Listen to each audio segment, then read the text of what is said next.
But Daniel 12 is the clearest reference to the resurrection, a resurrection of the righteous and a resurrection of the damned. And God's last word to this man is this: you're going to rest. You're going to go to sleep.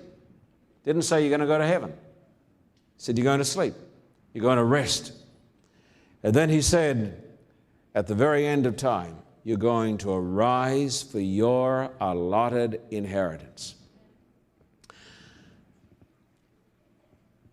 I want you to think about this as you sit here today. I want you to think about the last events in the history of this world. The Bible talks about a time of trouble. Revelation talks about the 7 last plagues. Talks about the earth being completely devastated. It talks about cities like Los Angeles laid to the ground, destroyed by hailstones that weigh 120 pounds. It talks about awful plagues that sweep over the earth. It talks about the sea becoming like the blood of a dead man. It talks about men filled with unholy passions who become demonized, who riot, who destroy, who kill. And then they discover there are a group of people who are not part of their world. They are people who serve a different God, and they keep a different day, and they keep the commandments of God, and they're not racists or any of those things. While a part of society, they are not a part of society. They serve a different God, and a decree is made, wipe them off the face of the earth. People say it could never happen in our day and age. Well, it happened in Germany with the Jews, didn't it? It happened in Bosnia just a few months ago. Happened in Rwanda just a few months ago with 1 million killed there. And so a decree goes forth, destroy them, and the king of the north, the Antichrist, comes up against the glorious holy mountain. And there's the time of trouble such as never was. And then when it appears as though the people of God are going to soil the earth with their blood, as happened in the Dark Ages, when it appears as though there is no help and there is no hope, all of a sudden there is seen in the eastern sky a cloud, a little black cloud, no bigger than a man's hand. And as the church, made up of all those, of every different nation, kindred, tongue, and people, as the church looks at the little black cloud, the little black cloud starts to get bigger and bigger, and soon it is glowing with glory. The Bible says every eye is going to see him, because he's not going to come in 2 minutes. Probably going to take days. And as the earth turns around, as people get up, it's going to be a little bigger. And soon the skies from north to south, east to west, are filled with the angels of God. And right in the very midst of this celestial cloud of glory sits one like the Son of Man. His name is King Jesus, Michael.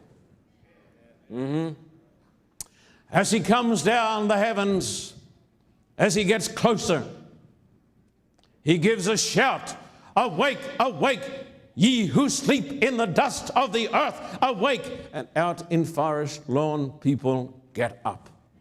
A great getting up morning in Forest Lawn. And in Russia, where I buried Anna with all those communists, Anna is going to get up holding a little baby. The great getting up glory morning. And as he comes, his glory, which raises the dead, righteous, slays the wicked, and men who had weapons in their hands to kill the saints suddenly discover that God is alive and they fall to the ground as corpses. It's going to happen. And as the righteous come out of their tombs, a great host, there are going to be some other people who get up, who wish that they had not been brought up. Pilate is going to be there, the man who washed his hands of the Lord. Pilate's going to be there. Caiaphas, the high priest, who rent his robe, that humbug, that Pharisee, that hypocrite, he's going to be there, and he's going to look up into the face of the Son of God and say, that's the man I put on the cross. The Roman soldiers who drove in the nails are going to be raised to see him coming in glory. Let me tell you folks something. The Bible says that Daniel is going to be there. Adam's going to be there. Adam, some think he was about 10 feet tall. It's going to make us look pretty bad. Adam's going to be there. Daniel's going to be there. Ezekiel's going to be there. Isaiah is going to be there. St. Paul is going to be there. Peter, who denied his Lord, is going to be there. Peter's going to be there. Timothy is going to be there. John, the beloved disciple, is going to be there. They're going to come forth out of their tombs, and they're going to rise for their allotted inheritance. They're going to be there.